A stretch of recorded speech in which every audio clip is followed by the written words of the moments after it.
Você já teve a sensação de estar presa dentro de um problema financeiro como se nenhuma saída fosse realmente possível? Como se todas as opções fossem difíceis demais, ou então muito dolorosas, ou então simplesmente como se elas não estivessem ao seu alcance? Hoje eu quero conversar com você sobre essa sensação, sobre quando a gente se vê dentro de um verdadeiro labirinto, é assim que eu enxergo essa situação, e sobre uma pista importante que pode ajudar a gente aí a encontrar uma saída desse labirinto. Mas antes eu quero dar as boas-vindas a você que está por aqui no Por Trás dos Números. Eu sou Adriana Rodrigues, psicóloga, idealizadora do Instituto Psicologia e Dinheiro, e esse aqui é um espaço para a gente pensar com calma, profundidade, com um olhar mais humano sobre como e por que a gente lida com o dinheiro da maneira como a gente lida. Convido você a refletir comigo, explorar novas perspectivas e enxergar através da lente da psicologia do dinheiro o que muitas vezes ficou oculto por trás dos números. E talvez você esteja aí vivendo algo assim. Você olha para uma situação financeira e pensa, mas aqui eu vou abrir um parêntese. Já começando o nosso episódio, eu já vou abrir aí um parêntese, né? Quando eu falo de situação financeira, um problema financeiro, muitas pessoas já levam logo para essa situação de aperto, né? Como se não tivesse dinheiro. Gente, não é, tá? Problemas relacionados a dinheiro são diversos. A gente pode ter muito dinheiro e ter problema em relação a isso. Ter dificuldade para lidar com esse dinheiro que está na nossa conta. A gente pode ter dinheiro e ter dificuldade, por exemplo, nos relacionamentos em torno desse dinheiro, nas conversas sobre dinheiro. A gente pode ter dependentes financeiros em relação a nós e a gente não saber direito como lidar com isso. Então, é uma infinidade de questões. Então, eu quero que você pare e pense aí um pouquinho você, com a situação financeira que você está enfrentando, a questão que você está enfrentando. Em algum momento você pensa isso, né? Sobre eu não consigo encontrar uma saída, esse problema que é muito grande, ele é difícil, parece que não tem solução. Tudo que eu penso, nada dá certo. Eu penso, imagino, vou lá e tento executar e a coisa degringola toda, né? Não dá certo. Nessas situações, quando a gente vai pensando, né, e ao mesmo tempo já se comportando, né, dessa forma como se o problema realmente não tivesse solução, porque ele parece não ter, né, a gente começa então a olhar e dizer assim, bem, então o problema sou eu, porque se eu tô vendo os outros estão dando conta de resolver os problemas deles, e eu não estou dando conta de resolver o meu problema, o problema sou eu. Gente, pelo menos isso é o que eu mais vejo os meus clientes fazerem e também os alunos do PAF, inclusive os alunos do aprimoramento também. Muitas vezes a gente fica nessa ideia, a gente começa a olhar e falar, não, eu que sou o problema, eu é que sou incompetente, né? Eu é que não sou inteligente o bastante, ou então, olha, isso simplesmente não é pra mim, essa questão aí não é pra mim, nunca vou ser feliz, nunca vou conseguir ter dinheiro suficiente, nunca vou conseguir viver livre, com autonomia financeira, né? E aí, gente, quando a gente começa a entrar nesse circuito, a nossa autoconfiança ela vai diminuindo, a gente vai perdendo a autoconfiança. E quando a gente para de acreditar que nós damos conta de resolver o problema, bem, se eu não dou conta de resolver o problema, o que me resta? Que alguém resolva por mim. Não? Então a gente fica ansiando que alguém chegue e resolva pela gente. Quantas vezes eu já ouvi, Adriana, tudo que eu queria era que alguém resolvesse isso pra mim.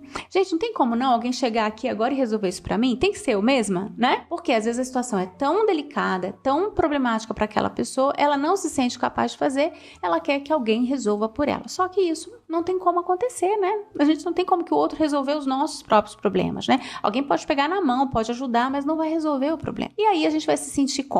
A gente está se sentindo ali incompetente, incapaz de resolver o problema. Isso nos traz uma desesperança, né? E ainda tem a sensação de a gente estar sozinho. Ninguém para fazer por mim, né? A gente se sente aí quase que abandonados muitas vezes, né? Percebe aí se você já se sentiu assim, ou em algum desses cenários que eu estou desenhando aqui. É como se a gente tivesse aí entregue à própria sorte, né? Eu tinha um chefe há muitos anos, isso há muito tempo atrás, né? Um chefe, ele fez algo muito simples, mas que ficou marcado pra mim, até hoje eu lembro, né? Ele pegou uma folha em branco, uma folha A4, sabe? E pegou essa folha e aproximou assim, bem coladinho nos olhos dele. E aí ele falou, olha, quando a gente tá dentro do problema, ele ocupa todo o nosso campo visual, né? A gente não consegue enxergar mais nada além disso. Eu convido você a fazer esse experimento aí com você mesmo. Pega uma folha e cola ela no seu olho, assim, bem perto, traz ela bem pertinho do seu olho, você não vai enxergar nada, né? E aí ele dizia isso, ele falou assim, olha, mas se a gente afasta essa folha do nosso rosto, né, a gente tem um cenário diferente, a gente consegue ver a coisa de uma forma, de uma outra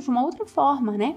Então, aqui tá, hashtag a pista, né? É a gente se afastar daquele problema para a gente poder conseguir resolvê-lo melhor. A gente precisa criar esse espaço para observar melhor o que está acontecendo, observar o cenário, tanto o cenário interno quanto o externo. E aqui eu quero contar um caso, não é bem um caso, né? Eu quero dar um exemplo de uma pessoa que eu também atendi já tem bastante tempo, em que ela tinha muita dificuldade de dizer não para a mãe, né? Então, imagina assim, gente, isso aqui é muito comum, já acompanhei muitas pessoas nessa situação, em que você tem uma mãe, geralmente esse é o padrão, né? A mãe que gasta demais, às vezes é impulsiva, muitas vezes compulsiva, né? Na compra ou na desorganização financeira, ou seja, tem alguma disfunção financeira. E aí, essa mãe, então, ali desorganizada com o dinheiro, tá sempre pedindo mais dinheiro para a filha. Então, a filha sempre tá salvando, né? Vamos usar esse termo, salvando, ajudando essa mãe. Por mais que a filha tente colocar limites, essa mãe burla todos esses limites. Então, a filha geralmente, gente, quando isso acontece com recorrência, né? É um padrão mesmo de relação dessas duas pessoas. Geralmente, a filha fica como um turbilhão de emoção. Ela tem raiva, ela tem medo, ela tem angústia,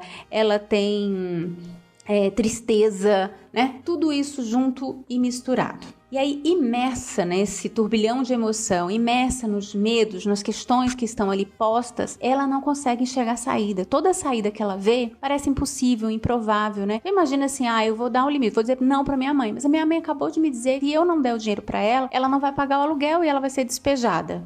Então, eu tenho que dar o dinheiro para minha mãe. Não consigo encontrar saída, sabe? Tudo que eu penso parece que não vai dar certo, né? Então, eu estou trazendo um exemplo aqui para a gente poder começar a pensar a respeito disso de uma forma bem concreta. Como é que essa pessoa pode, então, se afastar para poder tomar esse respiro, esse espaço e observar o que está acontecendo para poder encontrar pistas de saída? Como é que ela pode observar o que está acontecendo, né? Porque tomar esse espaço para observar o cenário. Então, como é que ela pode fazer isso? Ela se coloca nessa figura mesmo de observadora primeiro do que está acontecendo, quase como se ela saísse ali do próprio corpo, né? E ficasse ali do alto observando o que está acontecendo no primeiro momento, para observar esse cenário externo, né? Daí ela vai poder olhar se esse é um padrão da mãe se repete nela também, né? O padrão dela de sempre estar ajudando a mãe, isso se repete? Há quanto tempo isso está acontecendo? Há algum sinal real de que alguma coisa vai mudar nesse cenário, né? Essa ajuda está resolvendo o problema, essa ajuda financeira, ou só está adiando, né? Protelando a resolução do problema, né? Que limites existem ali que ela está conseguindo enxergar, mas que ela não gosta desses limites? Então, olhando de fora, ela vai começar a olhar melhor o cenário, entender, né, o que está acontecendo ali. Daí também a gente precisa dar uma olhadinha no cenário interno, agora dentro da pessoa, né? O que está acontecendo aqui dentro de mim quando a minha mãe me pede dinheiro? Quando essa situação se repete? O que aqui dentro de mim é tão difícil para mim? É medo de perder minha mãe? É a culpa de ser vista como uma filha ingrata? É a sensação de que eu sou a única responsável por ela? Essa decisão que eu estou tomando agora, ou que eu venho tomando, é para resolver o problema ou é para aliviar aquilo que eu estou sentindo? Quando a gente toma esse espaço, observa, com muita afetividade com a gente mesmo, né? Com muita autocompaixão, com muita generosidade com a gente mesmo, apenas observando o que acontece dentro e fora de nós, é que abre aí essa janela de oportunidade, né? Essa luz, né? Ou seja, pode ser que eu esteja agindo assim porque eu tô com muito medo, né? E o que esse medo diz? E como é que eu posso aliviar esse medo que não seja repetindo e fortalecendo esse padrão? Então eu começo a fazer perguntas, porque agora eu estou mais distanciada, eu não estou mergulhada ali com aquela folha bem grudada no meu rosto. Eu tenho respiro para fazer perguntas para entender melhor esse cenário. E a partir disso, gente, as respostas, né? Como eu estou fazendo pergunta, as respostas vão surgir. Então, boas perguntas aqui devem ser feitas, né? E aí eu vou respondendo essas perguntas para encontrar pequenos caminhos, saídas possíveis, né? Às vezes vão ser pequenos passos que eu vou dar, mas pequenos passos que dando um passinho aqui, depois mais um outro passinho, eu saio do problema. Eu saio daquela situação. O fato é que quando a gente consegue alinhar esse distanciamento com o olhar, tanto para dentro da gente, quanto um olhar para os fatos, para o contexto, aí a gente consegue encontrar saídas. Muitas pessoas ficam presas em olhar os fatos, né? Pôr tudo na ponta do lápis, deixa eu ver aqui quanto que eu já dei para minha mãe.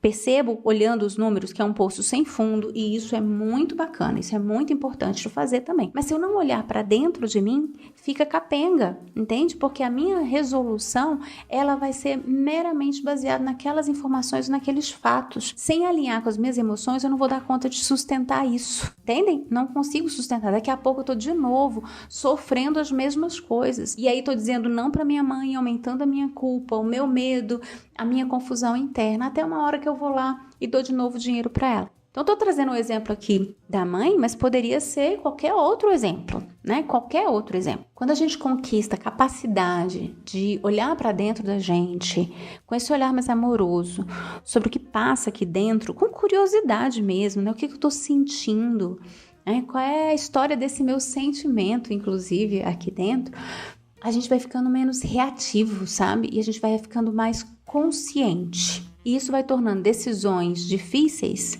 possíveis. Então essa história de, é na força da vontade, você tem que ser racional. Não é isso que a gente está falando. Pelo contrário, a gente está falando de alinhamento entre as emoções, entre o meu mundo interno e o mundo externo. Eu preciso ser capaz de sustentar a minha própria experiência emocional enquanto eu estou observando a realidade.